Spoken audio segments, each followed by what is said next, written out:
Aujourd'hui, je vais vous parler de Saint Joseph de Copertino, qu'on traduit Cupertino en français. C'est un saint que j'ai découvert par hasard avec ma femme lorsque nous vivions en Italie. Nous prenions quelques jours de vacances le long de l'Adriatique et nous sommes arrivés dans la ville d'Osimo, tout près d'Ancône. Nous sommes entrés par hasard dans une église, la seule que nous ayons visitée, et nous avons été accueillis par un charmant père franciscain conventuel qui nous a demandé si nous connaissions Saint Joseph de Copertino. Devant notre ignorance, le brave religieux nous a fait visiter la dernière cellule du saint et nous a raconté les grandes lignes de sa vie extraordinaire. Nous étions subjugués. À la sortie, nous avons acheté la grande biographie de 350 pages en italien et je l'ai dévorée. Notre guide nous a expliqué que Joseph de Copertino avait des charismes tellement extraordinaires qu'il a été persécuté toute sa vie, en particulier par l'Inquisition. On a essayé de le cacher pour qu'il échappe à la curiosité des foules. Et finalement, il a été amené en 1657 dans le plus grand secret, dans le couvent franciscain de la ville d'Osimo, où il a été enfermé jusqu'à sa mort. Presque personne ne connaissait sa présence, même parmi les frères de son propre couvent. Mais, nous dit notre sympathique guide, rapidement, les gens de la ville se sont rendus compte que quelque chose avait changé. En effet, leurs prières étaient plus exaucées qu'avant. Finalement, Fra Giuseppe est mort le 10 août 1663 à l'âge de 60 ans, après 6 années passées dans la solitude de sa cellule à Osimo. Pourquoi un tel secret? Pourquoi une telle exclusion? Pour le savoir, il faut comprendre quelle a été la vie de Giuseppe da Copertino. Joseph Marie Deza est né à Copertino, un petit village des Pouilles, le 17 juin 1603. Son père meurt avant sa naissance, laissant sa mère dans une très grande pauvreté. On la chasse de la maison et elle doit accoucher dans l'étable. Je vous ai souvent parlé des saints exceptionnellement intelligents. Ici, nous sommes dans un autre cas. Joseph a de la peine à l'école. Il a souvent la bouche ouverte, un peu comme l'idiot du village. On le surnomme bocca aperta, bouche ouverte, bouche bée. Dans son enfance, il contracte une maladie, une sorte de furoncle qui l'empêche d'aller à l'école. Il en est guéri miraculeusement. À l'âge de 17 ans, il essaye d'entrer chez les franciscains conventuels. Il est refusé car il n'a pas le niveau intellectuel. C'est le moment de vous dire que Joseph de Copertino est patron des étudiants. Je vous dirai bientôt pourquoi. Finalement, il est accepté comme frère laïque chez les Capucins, mais les braves frères se rendent vite compte que leur jeune recrue n'arrive pas à assumer les tâches qui lui sont confiées. On ne sait pas si c'est par maladresse naturelle, qui est réelle, ou à cause de nombreuses extases.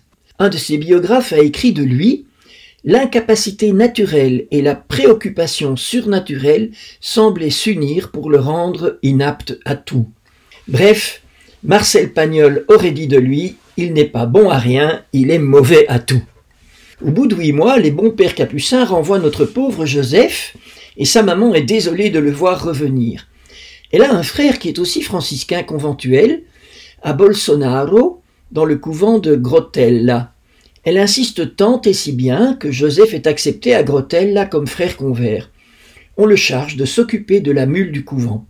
Rapidement, les supérieurs de Joseph sont touchés par sa piété et sa joie. Ils lui proposent de devenir prêtre, sachant que par ailleurs, le pauvre Joseph sait à peine lire et écrire. Et c'est ici qu'interviennent les épisodes qui font de Saint Joseph de Cupertino le patron des étudiants. Pour devenir prêtre, il y a des examens à passer, chose difficile pour Joseph vu son manque de formation. Il y a d'abord un premier examen pour l'admission aux ordres mineurs. L'examen consiste à commenter un verset de la Bible. Notre Joseph est bien incapable d'expliquer grand-chose, sauf un verset de l'évangile de Luc, chapitre 11, verset 27, « Heureuses les entrailles qui t'ont porté ». L'évêque examinateur, Jérôme de Frankis, ouvre au hasard sa Bible et son doigt tombe sur le verset Luc 11, 27, « Heureuses les entrailles qui t'ont porté ». Joseph fait un brillant commentaire et est admis aux ordres mineurs. 3 ans plus tard, c'est l'examen pour le sacerdoce. Ce sera une autre paire de manches. Cette fois, l'évêque examinateur s'appelle Jean-Baptiste Déti. Il est évêque de Castro. Il reçoit tous les candidats un à un. Les premiers passent haut la main leur examen. Arrive alors un courrier urgent qui distrait l'évêque, il interrompt l'examen. Finalement, il accepte tous les candidats, pensant que les derniers sont aussi brillants que les premiers. Et parmi les derniers, il y a Fra Giuseppe, qui est donc accepté à la prêtrise grâce aux bonnes notes de ses amis. Et voilà pourquoi Saint Joseph de Cupertino est patron des étudiants. Frère Joseph est ordonné prêtre le 4 mars 1628. C'est à partir de 1630 que les ennuis de Frère Joseph commencent. Au cours d'une procession, il s'élève brusquement dans les airs. C'est le phénomène de lévitation. Les gens sont émerveillés, lui est honteux et cherche à se cacher. Ces phénomènes vont se répéter de plus en plus. Il y a un nombre incalculable de témoins. Il suffit d'un rien pour provoquer une lévitation. Par exemple, à Rome, son supérieur lui fait visiter des cardinaux. Le supérieur est très au courant de ce qui arrive avec son frère Joseph. Le supérieur dit à un cardinal: « Éminence, le rouge de votre calotte me fait penser au sang du Christ. » Et hop, voilà notre frère Joseph qui entre en lévitation. Alors sa lévitation la plus connue a eu lieu en présence du pape Urbain VIII. Admis en présence du pontife, Joseph baise ses pieds et hop, il se trouve en l'air au-dessus du pape devant l'assistance médusée.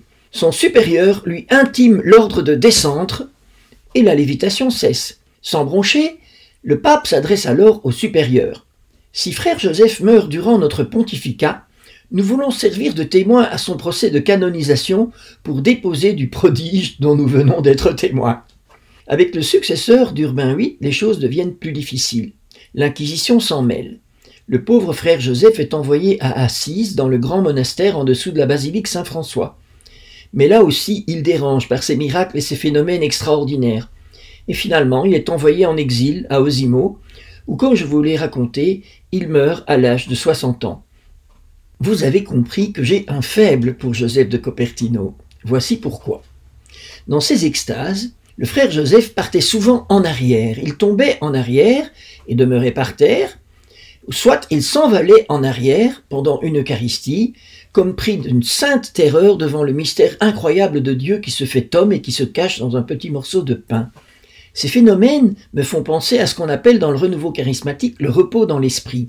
C'est un charisme qui n'est pas évident, mais il me semble que ce qu'a vécu saint Joseph de Cupertino, quand il tombait en extase à la renverse, s'apparente à ce que certaines personnes vivent dans le renouveau charismatique aujourd'hui. Joseph de Cupertino a été canonisé en 1767 par le pape Clément XIII, qui a déclaré qu'en matière de lévitation, aucun saint ne le surpasse. Et Jean-Paul II, pour le 400e anniversaire de sa naissance, l'a appelé le saint des lévitations. En tout cas, ce qu'on peut dire, c'est que saint Joseph de Cupertino n'est pas seulement le patron des étudiants parce qu'il passait entre les mailles des questions de ses examinateurs. Il est aussi le patron de tous ceux qui volent, des pilotes d'avions et de montgolfières, des cosmonautes, des passagers des avions. Et là, oui, il y a de nombreux témoins qui l'attestent. Frère Joseph volait avant l'invention de l'avion.